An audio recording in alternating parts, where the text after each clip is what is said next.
iRacer.gg. That's the Landon Castle and Parker Kligerman and Josh Mendoza, I think is his name.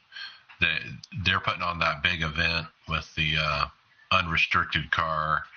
They did the Firecracker 400 and all that. Now, Bottom Split, obviously, they're a broadcasting group, and supposedly they bought them out. I don't know exactly what the terms are, but on Twitter, both handles were interacting with each other as if it's a done deal. So we'll have to see what this actually means. How does it affect the ongoing races that iRacer.gg is putting up, or what? I hope it doesn't mean that Landon stops running things, because they've been putting on some really nice events. Well, and I think that's part of the magic of it, is having Landon and Parker involved in. They bring in people, He's always got hundreds of people on his stream and stuff, and because he is a NASCAR star, and I think that's a big key to making everything work.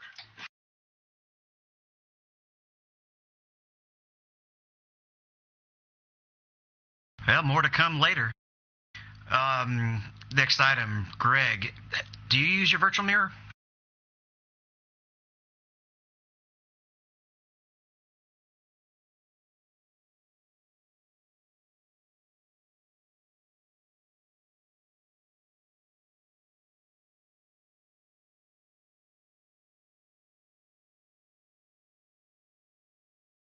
No, what David Tucker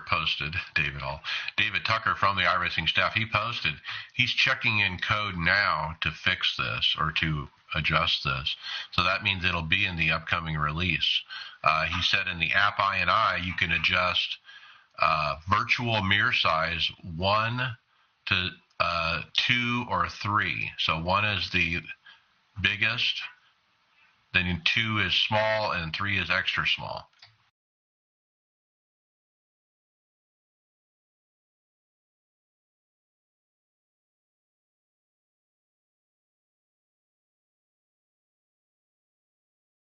I guess I've grown so used to it since we went VR, though, that I keep it that way because I don't really have to look up. It's big enough that it just picks up in my peripheral vision.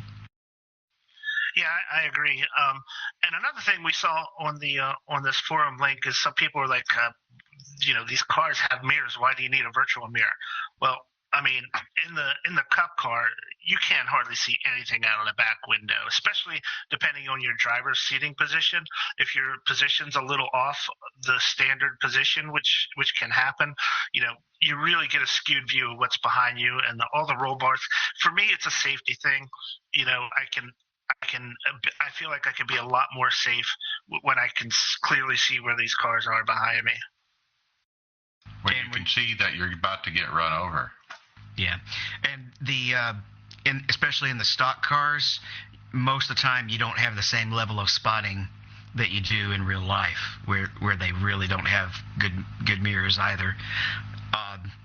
So it's better to have just a little bit more visual information to rely on instead of having to focus on just guessing, because the in-game spotter is not always reliable.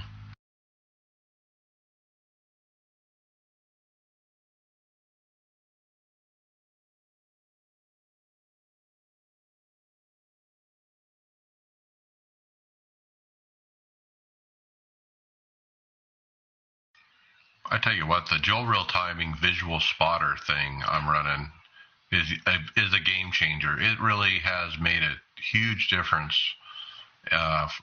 from before I had it to after I've had it, as far as spotting and being aware of the cars around you, because it's kind of a peripheral vision thing. You're not focused on it, but you see it when it flashes on the screen that the car is next to you and not behind you. I mean, you're notified basically that instant, and you can see the rate on how fast they're closing or how slow they're closing. So I really highly recommend that kind of thing too. The spotlights work great too. It's too bad that you can't float the JRT in VR, but there's just no transparency option in the virtual reality when you float any of the windows. Yeah, the Midwest simulation spotlights are really good for that. For when cars are inside of you, too wide outside, but they won't give you any information as to cars coming up behind you, how fast they're coming up, where they're coming from, and that's the kind of thing this virtual mirror gives you that it's really hard to see without a real live spotter or this virtual mirror being in place for me anyway. Do you think the people running VR will take some of these smaller mirror options now that David Tucker's going to add them in? It'll just be a matter of personal preference, really. Yeah, I'm going to give a shot a little smaller just to see if I like it or not, because I'd rather have a little bit more area around the car to make it even more immersive. Like when I qualify and stuff like that, I turn it completely off when I know I don't have to worry about traffic, just because it's a more realistic view of the car. But when I'm in a race with traffic, I always have it on. But I might mess with the size and see if I like a smaller size. If I'm good with the smaller size, I'll keep it as small as I'm comfortable with.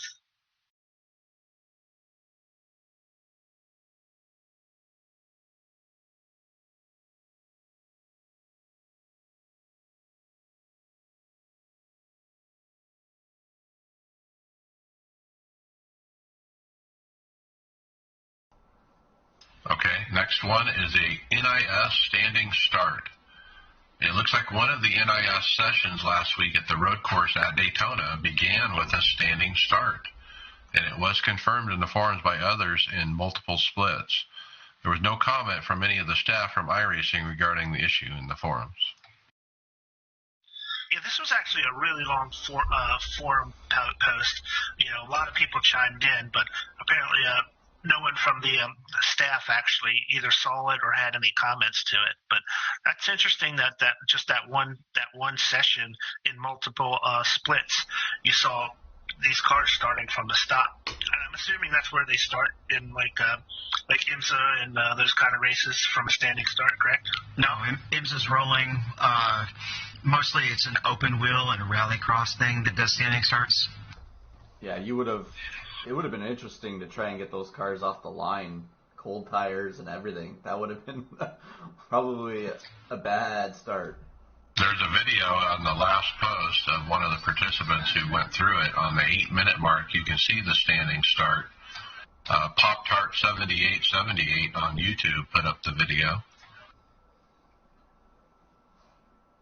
And yeah, you're right. They get off to a pretty slow start there. And I think right away when you get in the car, it doesn't say stay behind the pace car and you're kind of waiting for those red lights to come up. I think everybody knows what that looks like. So you would know instantly, hey, this is about to be a standing start. Yeah, it reminds me of like if you set up your own session that people can join and you just forget to set something the right way.